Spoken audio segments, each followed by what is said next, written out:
It's my pleasure then to turn the program to Trey Lamb, our Executive Director of the Oklahoma Conservation Commission. Trey, you had a response to remedial and repair issues also. Trey?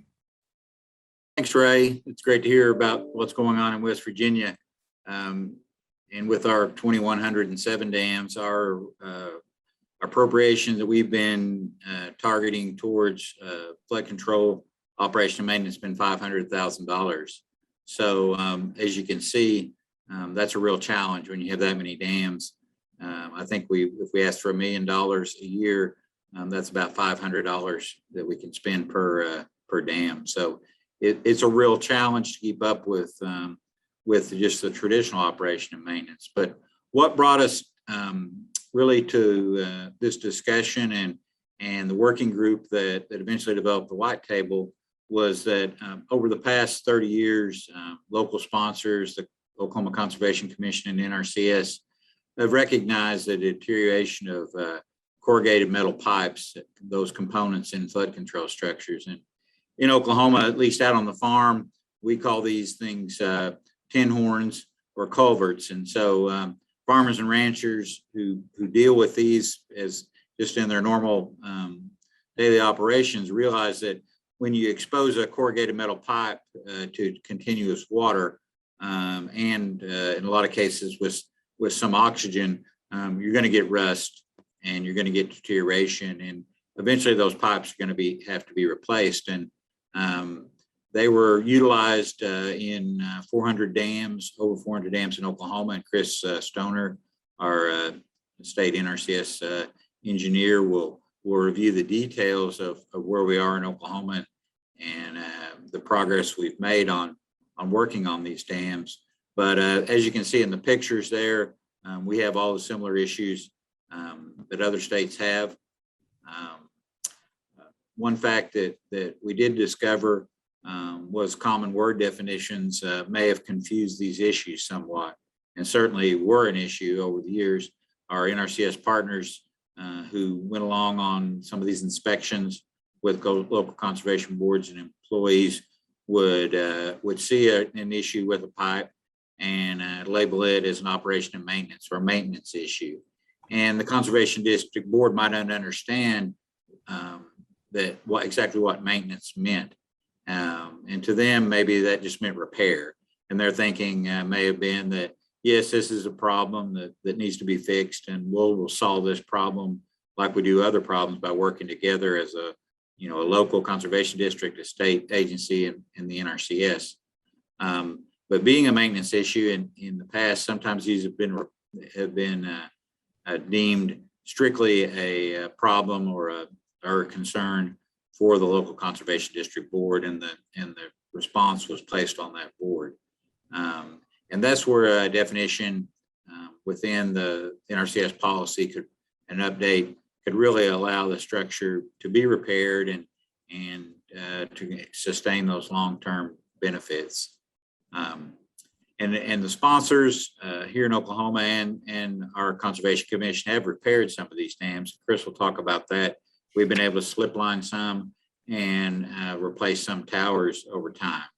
But we've come to realize that it's a larger problem than local sponsors and the state can address with all the other everyday operation and maintenance needs of the over 2,000 dams. Many of these CMP problems just won't be addressed. And that could lead to component failure, which eventually could lead to structure failure. And sponsors in Oklahoma have really focused over the last few years in securing state funding as a match for a large rehab project because of our 260 high hazard dams, 100 of which probably, or not probably, do need to be rehabbed. That's a big ask. And we're continuously asking the legislature for that rehab money, for that 35% match. And then also for funding for employees to inspect dams, many of who are inspecting 150 to 180 dams a year and trying to maintain the grass and brush, and trees, and the smaller repairs on those dams. So that's really where our focus has been. And really there has been a lot of lean years in revenue for the state of Oklahoma. And we've been through several cycles of budget cuts. And so through all that period and all the different demands, it's really just hasn't been possible for us to focus on this corrugated metal pipe problem. We have made some progress, and the real key to that was to be able to leverage state funding. If the state would give us some funding, then we could go to NRCS, and if we could use that for EWP or rehab or to share employees or staff for other programs, that's very appealing to our state legislature. Any leveraging of state funds or local funds to access more federal funding was very important. But we still remain millions of dollars behind in backlog repairs, and the continued deterioration and failure of these CMP components was really putting us behind the 8 ball, and really began similar to West Virginia and some of their real fears that there might be a complete failure. And so Oklahoma had to take action as a state, and also to seek assistance for our specific problem. So through NWC and NACD meetings, we had a chance to meet and build a relationship with Kevin Farmer, the branch chief for the Watershed program. And we had outlined Oklahoma's problem and the general scope of work as we saw it as a state agency and local sponsor.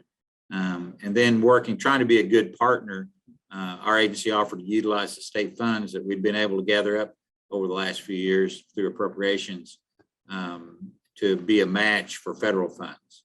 And I want to thank Kevin Farmer personally for offering to support a pilot project in Oklahoma, a cost share type arrangement where we could go out and assess these 400 dams, look at the scope of work that needed to be done, and begin to make some repairs on those. And I'm going to give up some of my time here to our state engineer, Chris Stoner. He's will provide more specific details on the pilot project. And my hope is that this pilot has the potential to be copied or repeated both in Oklahoma and around the nation to deal with some of the remedial issues that the other states have listed.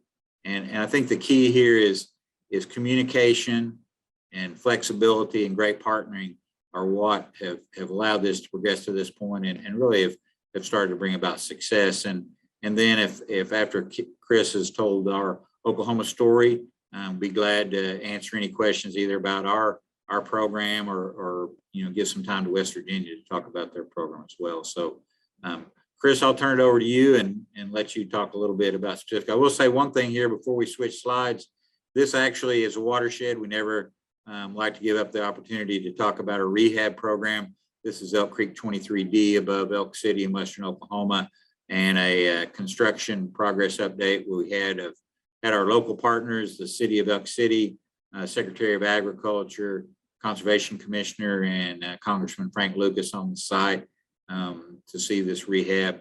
4 of these dams sit above Elk City and protect the city, and also Interstate 40 as it crosses the country. And so just a great chance to get together to talk about the value of the program and to say thank you to the congressman. But Chris, with that, I'll turn it over to you.